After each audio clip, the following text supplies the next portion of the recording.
Hey, the veteran, it's been a long time since you told us a story. Got anything in stock? Of course, I always have stories for the Campfire.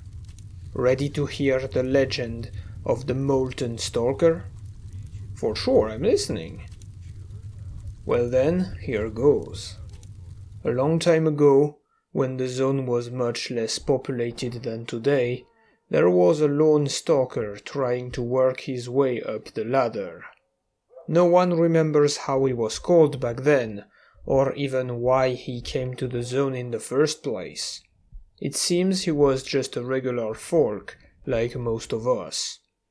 After spending some time in the zone, he managed to make some connections among the other stalkers, and eventually he and a few other guys created a squad.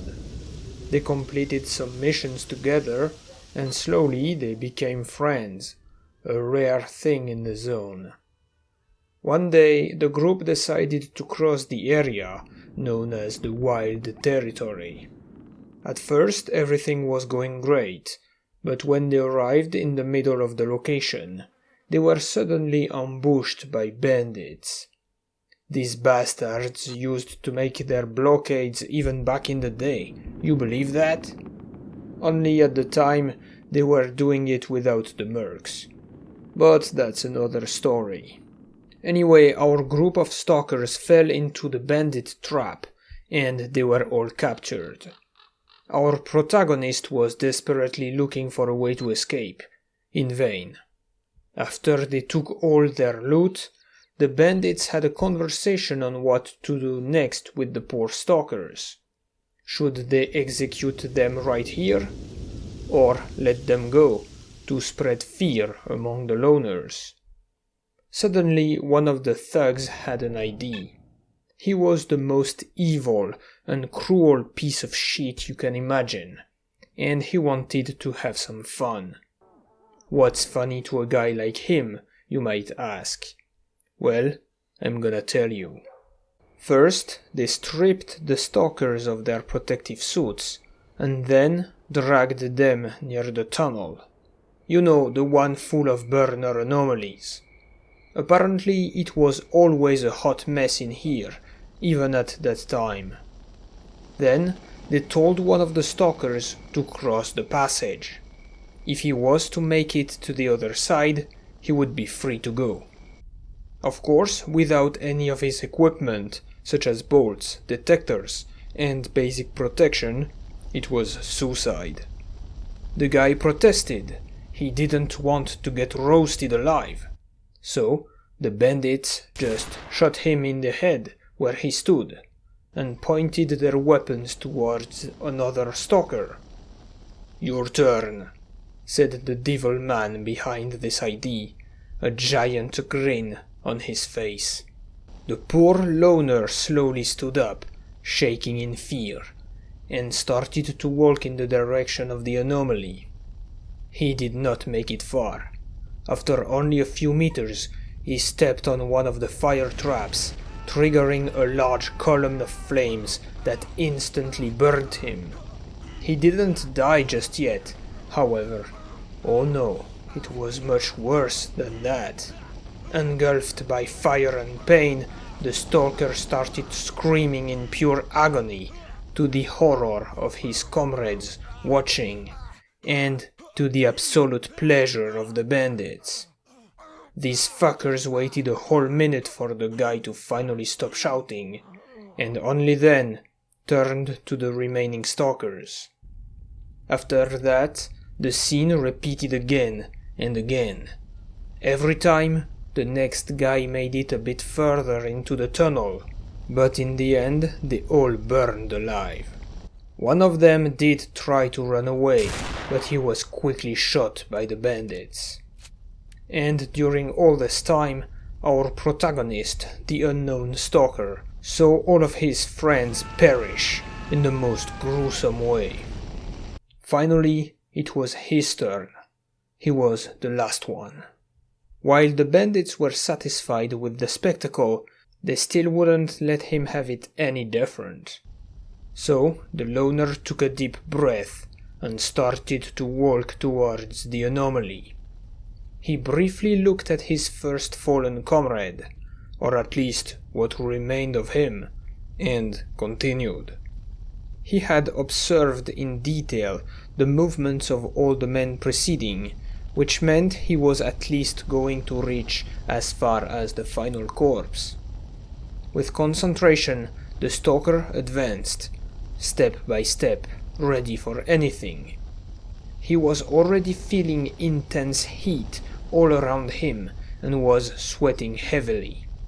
After passing the second burnt body, he started to have some difficulties breathing, so he stopped.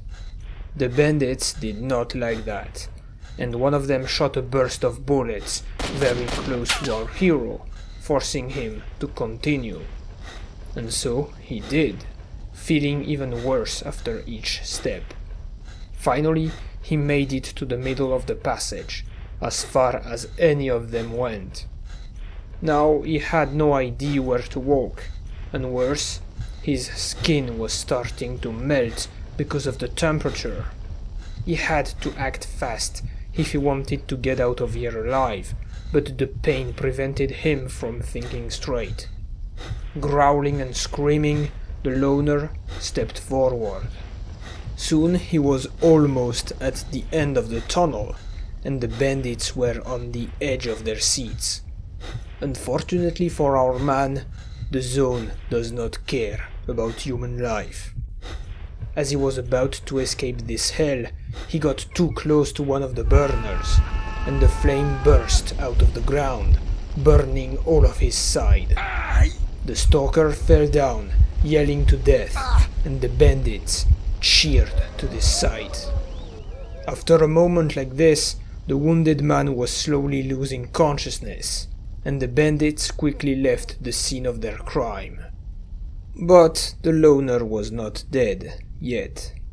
As he was agonizing on the floor, the last thing he made out before passing out was a dog coming his way. The beast will eat me now, he probably thought. However, that dog was not just any dog. A few barks later, another figure approached, the one of a hooded man in a long trench coat. This mysterious figure came to the rescue of the stalker, getting him out to safety. It was none other than a legend of the zone, the one we call the Doctor. According to the tales, this doctor can heal any wounds, and if the story is true, he did save the life of that poor stalker. While the doctor prevented the man from dying, he could not completely repair his burns. With most of his body burnt and some of skin having literally melted, this stalker took the new nickname of the Molten One, or simply Molten.